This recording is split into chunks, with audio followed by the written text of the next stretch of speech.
নাই, লাগবে না।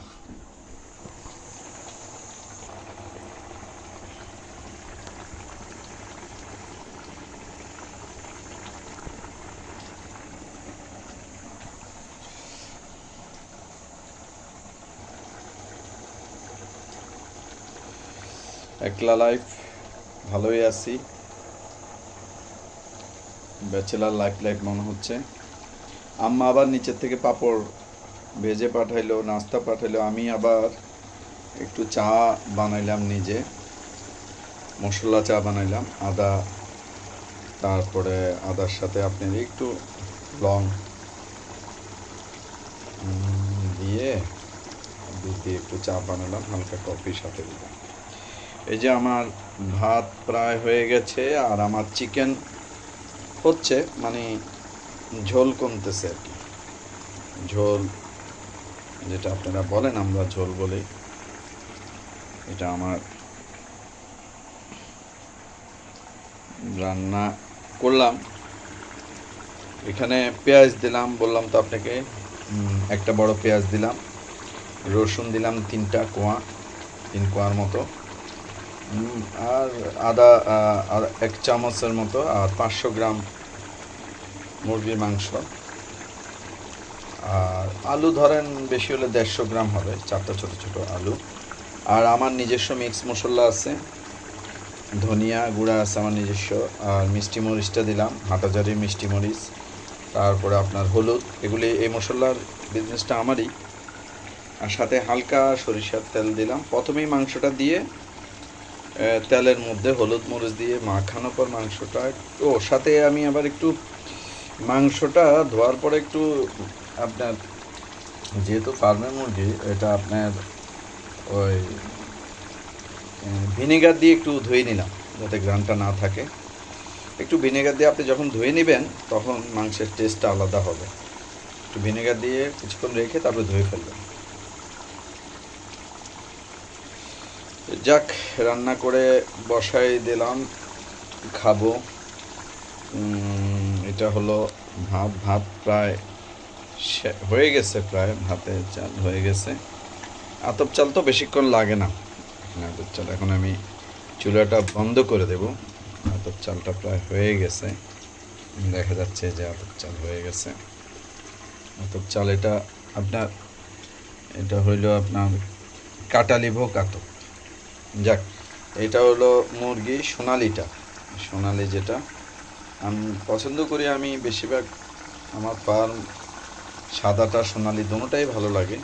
তো রান্না করার উপর নির্ভর করে। এটাকে আপনার রান্নার টেস্ট আনতে হলে একদম একটু প্রথমে কষাই তেলের মধ্যে একটু ভেজে ফেলবেন, ভাজা ভাজা করে ফেলবেন মশলা টশলা দিয়ে, তারপর দেখবেন আলাদা একটা টেস্ট আসবে। ছোটো কড়াইয়ের মধ্যে বসালাম, যেহেতু আমি একলা মানুষ, এতগুলো তো খেতে পারবো না, হয়তো কালকে সহ আমার চলে যাবে, ফ্রিজে রেখে খাবো। এই হলো, ঢাকনাটা দিয়ে দিলাম, আমার কড়াইতে রান্না চলতেছে। এলোমেলো করে ফেলছি রান্নাঘর আমি নিজে, যেহেতু কিছুক্ষণ আগে চা বানালাম, চা খাই নেই, আম্মা পাঁপড় পাঠাইলো, মশলা চা বানাইলাম।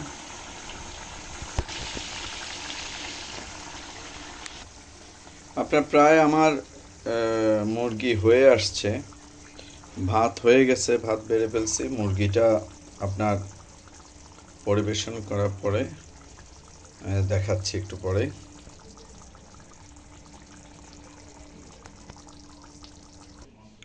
এই হলো আমার মুরগি রান্না রেডি হয়ে গেছে।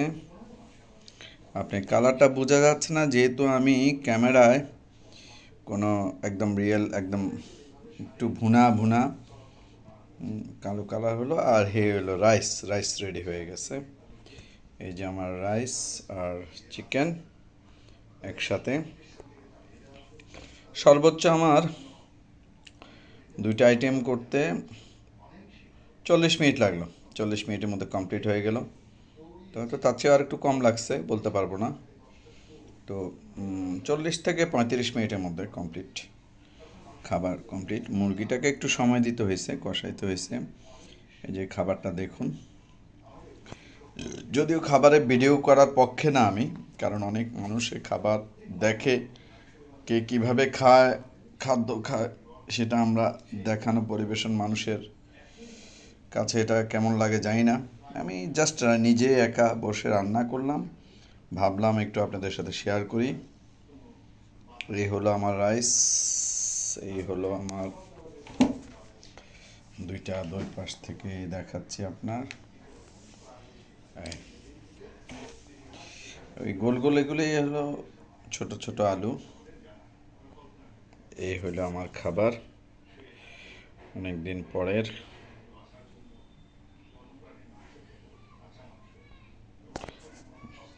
তা সকলেই ভালো থাকবেন। আমার এই রেসিপিটি চিকেন হালকা, এটার সাথে একটু আমি একটু চিনিও ব্যবহার করছি, একটু হালকা চিনি ব্যবহার করছি। আম, তা সকলেই ভালো থাকবেন, আশা করি টেস্ট হবে। আমি তো খাবো, আপনারা তো আর খাবেন না, খেয়ে দেখবো কেমন হলো, টেস্ট হয়েছে কিনা। তবে টেস্ট হবে আশা করি, মাশাল্লাহ সব দিক দিয়ে ভালো হবে। এখনও ভাতের গরম ভাপ উঠতেছে।